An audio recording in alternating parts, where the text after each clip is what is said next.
Na Victor Lumala ndiye mshindi wa wiki hii wa shindano la rubani wa mapenzi baada ya kuwekeza shilingi 1,800 kwenye kampeni ya Shabiki Aviator.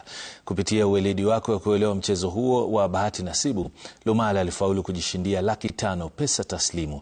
Victor amesema ushindi wake umewadia wakati mwafaka, kwani ataweza kulipia mkopo wa pikipiki yake pamoja na kuwekeza fedha nyingine ili kuimarisha maisha yake na familia. Lumala pia kupitia shindano hili la rubani wa mapenzi anapania kumtunuku mkewe na zawadi wakati wa kusherehekea siku ya wapendanao. Mchezo huu wa rubani wa mapenzi umeratibiwa kuambatana na sherehe za siku ya wapendanao na unatoa fursa kwa washindi kuonyesha upendo, uzoefu wa mchezo na hata shamra shamra.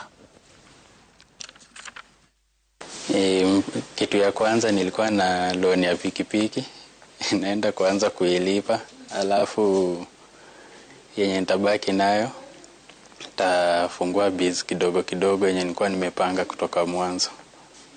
Kwa wale wenye wanatumia kitu kama fee, rent, usiweke pesa yote hapo hivyo. Ufungiwe nyumba, ukose school fees. Eka kidogo, ujaribu. Eka kicheza na kidogo kidogo utapata umeshinda.